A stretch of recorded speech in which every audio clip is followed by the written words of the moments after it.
Kathy Davis é a americana que no filme Intruders, como a brasileira Suzy, teria sido sequestrada por extraterrestres e submetida a experiências genéticas. O nome é fictício, mas o filme tenta mostrar cada detalhe dos relatos reais em que foi baseado. Esta imagem não é do filme, é real. Uma foto da mulher que inspirou a personagem Kathy Davis na cozinha de sua casa, mostrando a marca de um corte que apareceu em seu corpo sem nenhuma explicação. Para o ufólogo Buddy Hopkins, este é mais um sinal que não deixa dúvidas. Eles, os visitantes extraterrestres, acreditam que o corpo humano contém elementos genéticos que podem contribuir para aperfeiçoar a raça deles. Ou seja, eles não são inimigos para nos conquistar e nem amigos para nos ajudar. O que eles querem é resolver um problema deles. E as provas disso são muito fortes. Como Kathy Davis e como a brasileira Suzy e muitos outros, ela se considera uma vítima. Vítima involuntária de fenômenos, no mínimo, estranhos. E pode fazer parte, quem sabe, de um certo grupo de pessoas que, mesmo sem querer, conseguiu viver o futuro.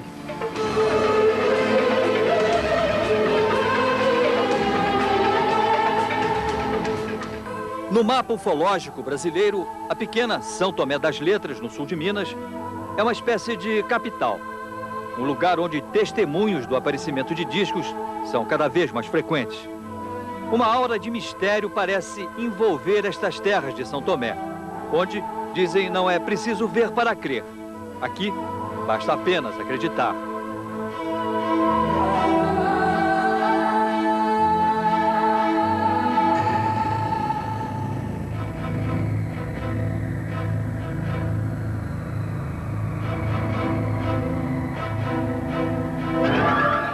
A cada pôr do sol, a cidade se prepara. É a promessa de mais uma noite de busca, encanto, magia e muita expectativa. Nos fins de semana, sempre que anoitece, a cidade de São Tomé das Letras transforma-se num grande observatório. Centenas de pessoas, em sua maioria turistas vindos dos mais diferentes pontos do país, dirigem-se para determinados pontos no alto da montanha, na esperança de verem também os sinais luminosos que, de quando em vez, aparecem por aqui. A luz das fogueiras às vezes mal consegue iluminar os rostos em vigília, à espera de um sinal. Um segredo que só este homem parece conhecer. Há 20 anos que Luiz Noronha diz ter adquirido o dom de pressentir a hora e o local em que eles, os discos, estabelecem contatos. Desses fenômenos luminosos, qual foi aquele que mais te impressionou? Observei no céu um objeto em forma de um charuto. E atrás desse objeto, diversos outros objetos menores que bailavam, sabe assim? Bailavam, faziam manobras impressionantes no céu. E foi quando a minha mulher me disse assim, olha o outro. Eu quando falei, não, estou vendo. Ela falou assim, não, lá. Quando eu olhei, vinha descendo um objeto, mas do jeito que ele veio, ele entrou dentro da nave. Além de testemunha, Noronha é um mestre na arte de registrar as histórias sobre o aparecimento das naves. Ninguém como ele sabe distinguir nas palavras do homem ingênuo do campo a diferença entre a realidade e a imaginação. O senhor, por acaso, nas suas andanças, vindo de Santo Tomé para aqui para a fazenda, o senhor nunca observou no céu alguma luz, assim, laranja ou vermelha ou branca, que andasse, que... Ah, isso eu já vi. Já viu, Zé? Já, Muitas vezes, você muitas vezes. É? O senhor acha que essas luzes eram o quê? Que é esse, o ouro, né? A mãe do ouro, né? A mãe de ouro. Ah. Que o povo falava que a mãe de ouro tá andando. Mãe do ouro, mula sem cabeça, boitatá, histórias de fantasmas e assombrações sempre estiveram presentes na paisagem noturna do interior do Brasil. Mas segundo alguns estudiosos da ufologia, essas visões, na verdade, não passariam de representações de seres e naves extraterrestres, que o nosso caboclo, com a sua ingenuidade, teria transformado nos mitos e nas lendas que hoje fazem parte do folclore brasileiro. Quem investiga a raiz de todas essas lendas é o ufólogo Antônio Faleiro, que vive em Passatempo, também no interior de Minas. Dizem que os céus dessa cidade, onde o tempo custa a passar, são privilegiados, os preferidos pelos visitantes de outros planetas. Pesquisadores de todo o país vêm para cá na esperança de registrar um momento como este. Os avistamentos mais importantes ocorridos na região de Passatempo são registrados pelo seu Antônio Faleiro em desenhos como este aqui. Este, por exemplo, que é muito bonito, representa o quê? Isso representa a mulher de branco, uma assombração presente aqui no município de Passatempo, na zona rural, que os moradores interpretam como uma mulher toda vestida de branco dos pés à cabeça. Nada mais do que uma nave profusamente iluminada. O que isso aqui representa? Esse aí representa a mula sem cabeça. A mula sem cabeça. Uma nave pousada com farol para frente, um holofote, emitindo uma luz avermelhada para frente, que o caboclo interpreta como uma mula sem cabeça soltando fogo pela garganta. Aí nós temos a mãe do ouro. A mãe do ouro é uma bola de fogo que voa de uma serra para outra. Esse aqui é o boitatá, no norte do país. É a cobra de fogo. O boitatá é uma nave também profusamente iluminada. Alheia à presença de tantos curiosos, a cidade só parece ter olhos para os turistas de outras galáxias. Tanto que construiu 2 observatórios para recebê-los. O mais novo foi batizado com o nome do próprio Faleiro, em homenagem às suas pesquisas. Nós vamos conhecer agora o primeiro observatório ufológico do Brasil. Ele foi imaginado e construído pelo seu Antônio Faleiro. Seu Antônio, qual é o significado desse quadro bem na porta de entrada do observatório? Isso aqui nós desenhamos o Sol e os planetas. E abaixo da Terra, um ser humano com a mão para cima em sinal de paz. Seria uma espécie de uma mensagem de boas-vindas aos visitantes de outros planetas. Exatamente. O nosso objetivo é este, é tentar um contato de terceiro grau aqui no observatório com esses seres que pesquisam a região de Passatempo, Minas Gerais.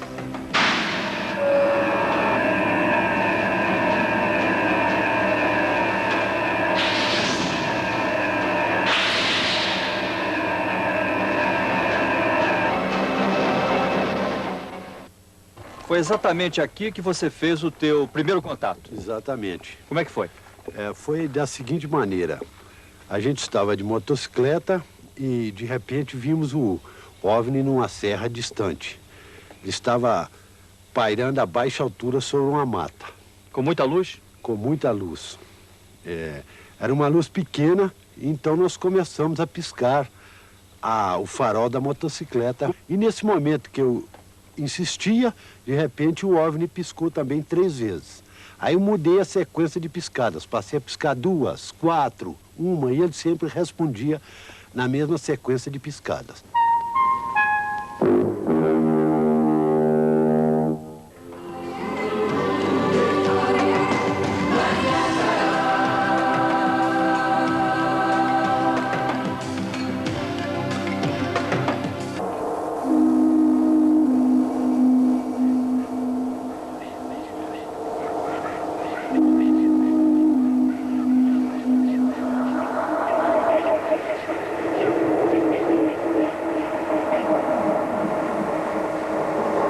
Estão entre nós. Pertencem a várias espécies, mas não são alienígenas. Você pode encontrá-los nos lugares mais insuspeitados e eles se reproduzem muito rápido. Eles, os ufólogos. O estudo dos objetos voadores não identificados com este nome de ufologia tem menos de 50 anos. Durante esse meio século, aqui na Grã-Bretanha, por exemplo, as associações de ufologia vêm registrando uma média de 100 casos por ano, desde avistamentos até contatos do terceiro grau. Timothy Good é um best-seller garantido. Com mais de 30 anos de vigilância celeste, ele é quase um mito na comunidade ufológica. Timothy Good teve acesso aos arquivos da NASA, a agência espacial norte-americana. Ele nos mostra páginas e páginas de documentos secretos. Longos trechos foram totalmente apagados. O Sr. Good diz que é uma forma de proteger as fontes e os métodos de obtenção de informações. Timothy Good afirma que em 1947, no Novo México, o governo americano resgatou um disco voador e seus 2 tripulantes. Os corpos dos alienígenas teriam sido analisados. Com base nesses estudos, ufólogos americanos fizeram a radiografia do ET. Corpo pequeno, em média 1,10 m. Olhos muito grandes. Em lugar de nariz, 2 pequenas aberturas. Boca pequena e sem dentes. Órgãos internos bem simples. Um único órgão faz o papel de coração e pulmão. O sistema digestivo é mais eficiente que o nosso. A pele é elástica e muito resistente. O cérebro, mais complexo que o nosso, com mais massa cinzenta. É a parte da frente do cérebro que controla a visão e não a de trás, como nos humanos. Os ouvidos, pequenos, são muito melhores que os nossos. Eles possuem um órgão desconhecido que elimina as impurezas. Tem 4 dedos nas mãos e 4 dedos nos pés. Só comem vegetais e vivem de 350 a 400 anos. A nave que os americanos capturaram teria sido estudada e até testada no ar. Segundo o ufólogo, daí vieram novas tecnologias e ele cita o avião Stealth como exemplo. Albert Budden abriu a cabeça para novas possibilidades e chegou à seguinte conclusão: UFOs existem, mas não vêm do espaço cósmico.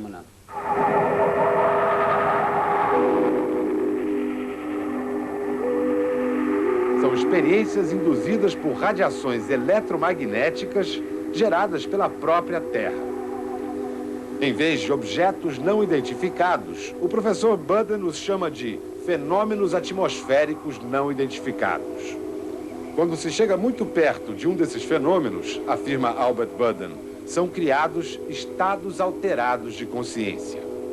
Daí, as histórias de avistamentos, contatos e raptos seriam todas reais, mas aconteceriam dentro do cérebro.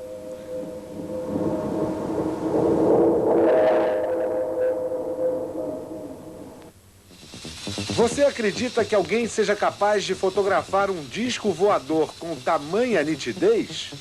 Estas fotos pertencem ao caso mais polêmico da ufologia mundial. O autor delas é o suíço Eduard Billy Meier, um homem que metade dos ufólogos considera um impostor e a outra metade um descobridor. Este filme também foi feito pelo suíço Meier. Seria mais uma fraude? Esse filme foi pesquisado pelo Major Koma Wonkiewicz no local. Ele verificou que essa árvore nunca existiu. Uma outra coisa, o objeto ele faz movimentos ao redor da árvore, tipicamente como movimento pendular, ou seja, como se tivesse um fio acoplado no objeto aqui em cima. Eu acho que é uma fraude esse filme. Este é o mais polêmico dos filmes realizados pelo suíço. Ele teria conseguido documentar um momento raro: a desmaterialização de um disco voador. Verdade ou mentira?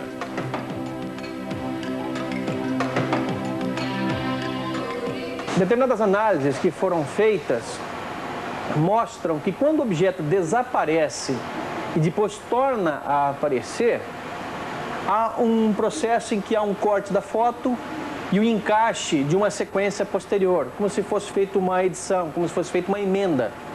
E isso, obviamente, desqualifica a filmagem por inteiro. Nós chegamos ao ponto de não aceitá-la como uma filmagem legítima de disco voador, embora ela seja realmente impressionante. Quando um indivíduo conta a história de sua experiência com discos voadores, geralmente fica submetido ao descrédito geral e muitas vezes exposto ao ridículo. Afinal, a pessoa se torna a única testemunha de um episódio, no mínimo, estranho. Por isso, casos de avistamento coletivo são valiosos para a ufologia, como o caso dessa ruazinha aqui, num subúrbio de Bristol, onde desde o dia 27 de junho, todos os moradores têm visto luzes incomuns no firmamento. É o mistério de Pavey Cloud.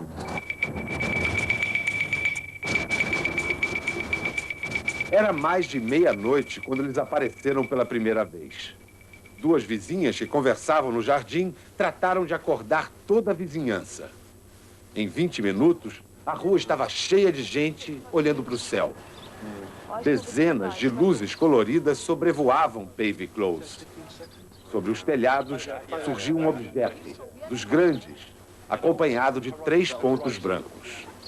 Um deles passou zunindo, cruzando o céu de horizonte a horizonte em menos de 15 segundos. Os objetos não faziam barulho e eram incrivelmente rápidos e brilhantes.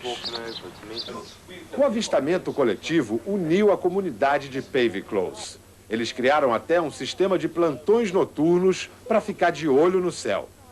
Mas a única prova que eles têm é um vídeo feito no amanhecer daquela estranha noite.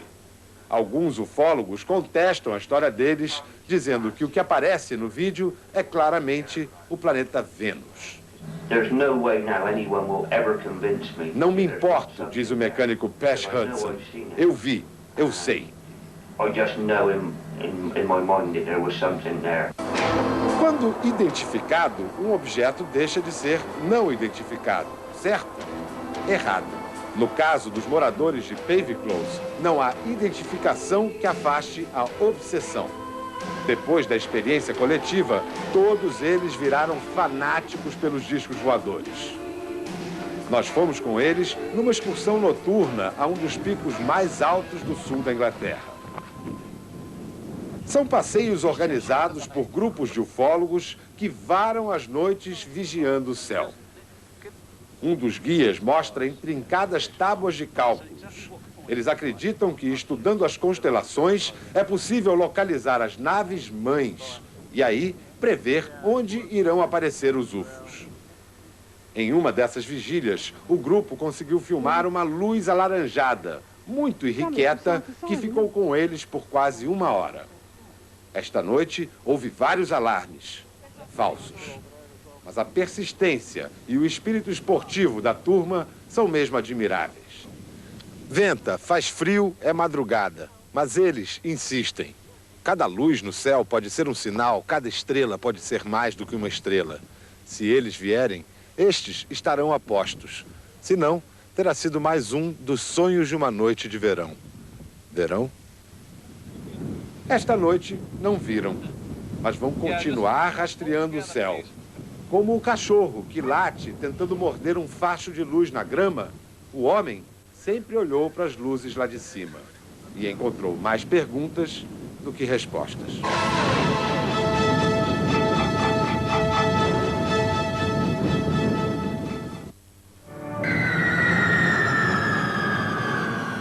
A sequência do voo e do pouso de uma mancha escura nos confins da Sibéria. Uma esfera misteriosa fazendo evoluções nas montanhas do Cáucaso. Estes retratos em branco e preto são as evidências mais fortes que se pode encontrar na Associação Ufológica da Comunidade de Estados Independentes. Países onde até bem pouco tempo atrás, câmeras domésticas de vídeo não existiam.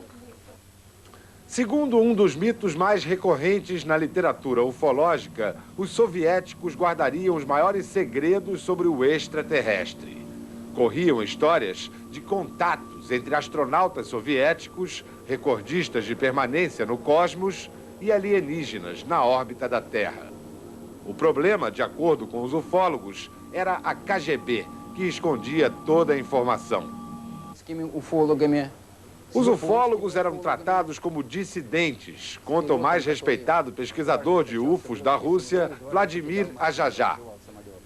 Vários foram internados em hospícios. O Comitê Central tinha uma lista negra dos que cometiam a tal pseudociência da burguesia decadente.